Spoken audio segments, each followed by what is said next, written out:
My Demon episode 1 dimulai dengan Do-hee yang berlari pada suatu malam berkabut. Dia ketakutan, menoleh ke belakang, lalu dia berhenti ketika melihat seorang pria berjalan ke arahnya. Dalam narasinya, ia menjelaskan bagaimana hidupnya selalu terasa seperti malam berkabut. Dia selalu waspada, berusaha membedakan teman dan musuh di lingkarannya. Sekarang, ketika seorang pria mendekatinya, dia bertanya-tanya siapa pria itu dan apakah dia akan menyelamatkannya. Dia bergegas ke arahnya. Dalam kilas balik, kita melakukan perjalanan kembali 200 tahun yang lalu di Joseon. Sekelompok orang percaya berkumpul untuk berdoa pada suatu malam. Tiba-tiba, iblis muncul di hadapan mereka dan mematikan lilin. Semua orang kaget, bingung dan takut. Tulisan darah muncul di dinding, dan semua orang mulai berlari. Iblis Jongguwon berjalan ke mimbar dan meninggalkan sekuntum mawar merah.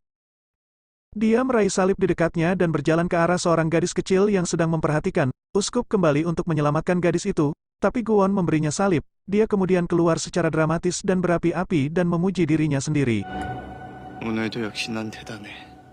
Kemudian, dia menuju ke pelabuhan dan bertemu dengan seorang pria yang sedang mencoba menjala ikan. Negara ini sedang menghadapi kelaparan, dan manusianya kelaparan. Guwon membujuk pria itu dengan memberinya seekor ikan. Dia bertanya apakah dia tertarik dengan kesepakatan. Tentu saja pria itu bertanya-tanya siapa Guwon itu. Guwon menjelaskan bahwa dia adalah iblis dan dapat memberikan kekayaan kepada pria tersebut selama 10 tahun ke depan sebagai imbalan atas jiwanya. Pria tersebut, Park Bok-gyu, menerima ketentuan perjanjian dan menandatangani kontrak darah. Guwon membuatnya bahagia setelah berhasil menjala ikan. Hari ini 2023, kami bertemu Do-hee di Korea CEO Award 2023. Dia senang dengan jumlah penonton di acara tersebut dan bertemu pria belagu di tempatnya ketika dia mencoba menggodanya. Dia kemudian memenangkan penghargaan CEO tahun ini dan dengan bangga memberikan pidato penerimaannya. Do-hee adalah pewaris Chaebol dan merupakan bagian dari Mirai Group, salah satu perusahaan terkemuka di Korea. Dia cantik, pintar dan tidak takut untuk bersinar. Beberapa hari kemudian, Shin Da-jong sekretaris Do-hee memberitahunya tentang berita meresahkan mengenai salah satu minuman perusahaan mereka. Do-hee memintanya untuk memeriksanya dan melaporkan kembali. Do-hee yakin seseorang di dalam grup sedang mengincarnya dalam upaya perebutan kekuasaan. Do-hee mencoba menggunakan kesempatan ini untuk membatalkan kencan buta yang direncanakan oleh neneknya, Ju Chon-suk, namun gagal. Chon-suk menolak menjalani pemeriksaan jika Do-hee tidak menghadiri kencan tersebut. Karena tidak punya pilihan, Do-hee menuju ke hotel, tempat dia bertemu teman kencannya. Dia berjanji untuk memulai setidaknya 30 menit untuk menghindari kesan kasar. Di tempat lain, Guwon berada di sarangnya dan menyadari bahwa salah satu kontrak telah habis waktunya. Dia segera pergi untuk mengumpulkan jiwa sesuai perjanjian dengan kontrak. Kali ini, pria tersebut mengepalai kelompok mafia dan tidak rela mati. Dia mencoba bertarung dan menawar kontrak baru, tapi Guwon menolak. Guwon menegaskan kesepakatan adalah kesepakatan dan mengatakan setidaknya pria itu mendapatkan kekuasaan dan kekayaan yang diinginkannya. Pria itu khawatir tentang apa yang terjadi selanjutnya, dan Guwon menjelaskan secara rinci bahwa dia akan mati karena serangan jantung dan masuk neraka. Setelah pria itu meninggal, Guwon pergi. Namun salah satu anak buah mafia itu melihatnya. Do-hee tiba di hotel untuk kencannya, namun ada miskomunikasi tentang teman kencannya karena dia mendatangi hotel yang salah.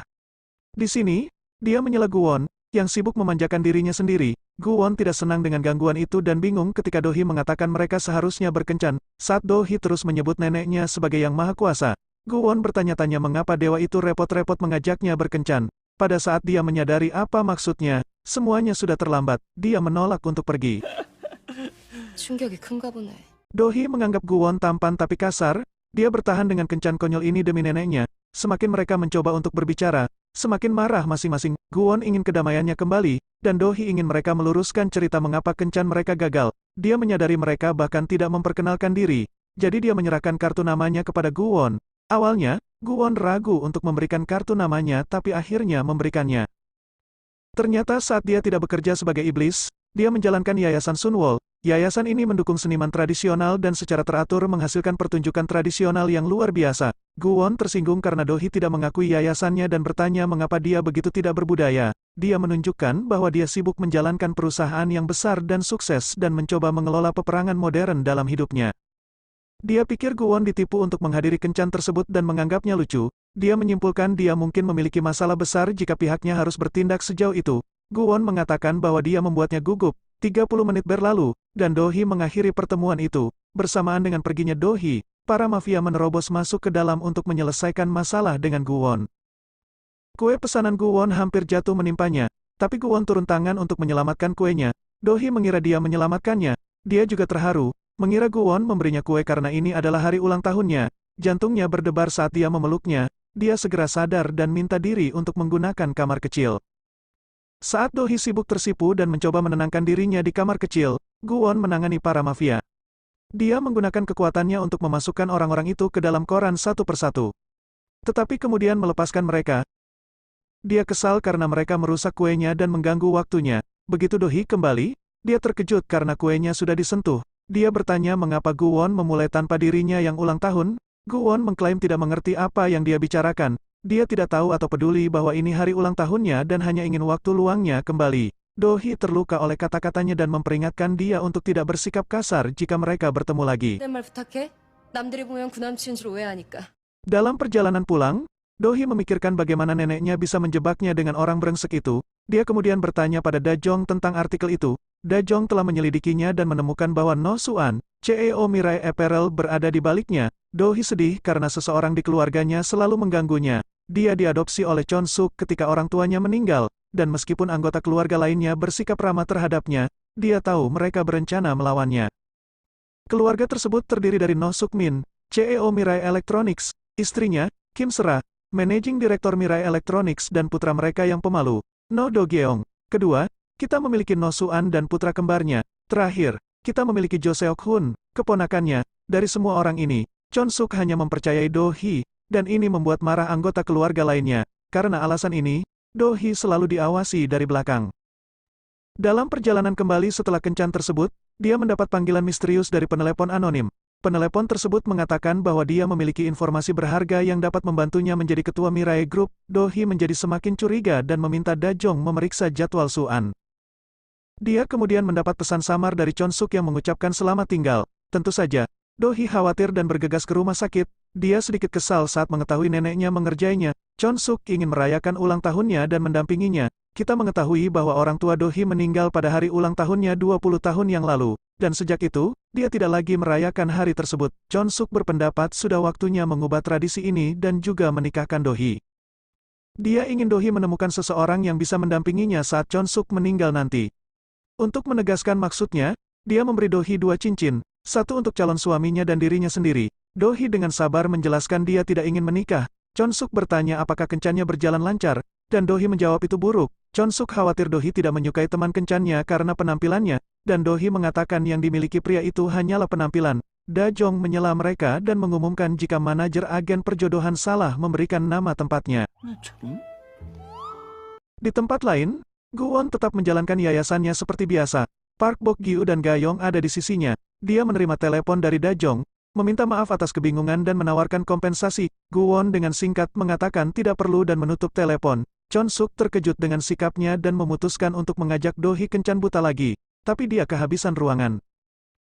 Setelah mengobrol dengan neneknya, Do-hee diberitahu bahwa Suan saat ini sedang staycation di Sokcho. Do-hee memutuskan untuk pergi ke Sokcho dan menghadapi Suan. Sayangnya, sesampainya di sana, Suan sudah lama pergi. Do-hee tetap kembali dan mengunjungi pantai, di mana dia mengenang orang tuanya dan terakhir kali mereka merayakan ulang tahunnya. Di sisi lain, pria misterius yang menelepon Do-hee untuk memberikan informasi waktu itu, telah diserang dan dibunuh. Sementara itu, Ga-yong merasa sakit hati mendengar Guwon berkencan dengan seorang gadis manusia. Guwon kesal saat dia dan Bok-gyu berdebat tentang siapa yang lebih memahaminya. Ga-yong bertanya bagaimana perasaan Guwon menjadi abadi dan apakah dia kesepian. Guwon bilang dia menyukainya, dan hidup sebagai predator selamanya adalah hal yang menyenangkan. Setelah menghabiskan sisa hari di pantai sambil minum soju, dia memanggil sopir. Namun, pengemudinya ternyata adalah orang yang membunuh pria yang memberi informasi itu. Do-hee menyadari dalam masalah ketika dia melihat pesan dari aplikasi pengemudi di handphonenya. Dia mencoba bersikap tenang dan bertanya siapa dia. Pria itu menghentikan mobilnya dan mengatakan itu adalah pertanyaan yang salah. Dia seharusnya bertanya mengapa dia akan mati, dan dia bilang itu karena Chon-suk. Dia turun menghampirinya di kursi belakang dan mencoba menjatuhkannya menggunakan sapu tangan yang dicelupkan kloroform. Untungnya, Do-hee berhasil keluar dari mobil dan mulai berlari menghindari pembunuh itu. Sementara itu, Guwon sedang mencari target baru untuk kontraknya. Dia merasakannya dan langsung berteleportasi padanya, dan Do-hee memintanya untuk membantunya. Do-hee percaya dia adalah pilihan terbaiknya untuk bisa bertahan hidup. Guwon mengklarifikasi bahwa dia hanya dapat membantu jika Do-hee menyetujui kesepakatan. Do-hee ketakutan saat si pembunuh mendekatinya dengan pisau dan setuju untuk membuat kesepakatan. Namun, mengingat ini adalah masalah mendesak, Guwon memutuskan untuk menangani pria tersebut sebelum memaksa Do-hee menandatangani kontrak. Saat Guwon melawan pria itu, Do-hee berlari kembali ke mobil dan mencoba pergi. Dia menghentikan laju mobilnya saat Guwon melemparkan si pembunuh ke kaca depan. Dia turun mencoba bersembunyi di jembatan. Guwon mendekatinya untuk membantu, dan pria pembunuh itu bangun dan mengemudikan mobil ke arah mereka. Guwon mencoba menggunakan kekuatannya untuk memindahkan mereka, tapi gagal. Do-hee terlepas dari tangannya dan terjatuh. Guwon melompat mengejarnya. Mereka jatuh ke dalam perairan, dan Do-hee adalah orang pertama yang sadar kembali. Dia mulai menyelamatkan dirinya sendiri tetapi memutuskan untuk kembali demi Guwon. Saat dia berjuang untuk memegang tangannya, tanda iblis di tangannya berpindah ke tangannya, hingga akhirnya dia tidak mampu mengangkatnya ke permukaan dan pingsan.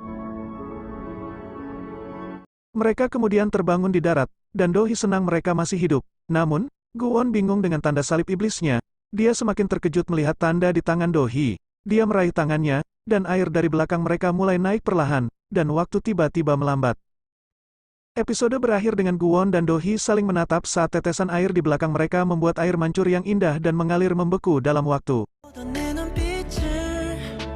Sungguh sentuhan yang sempurna untuk mengakhiri episode ini. Episode pertama My Demon dimulai dengan keseimbangan sempurna antara komedi, misteri, dan thriller.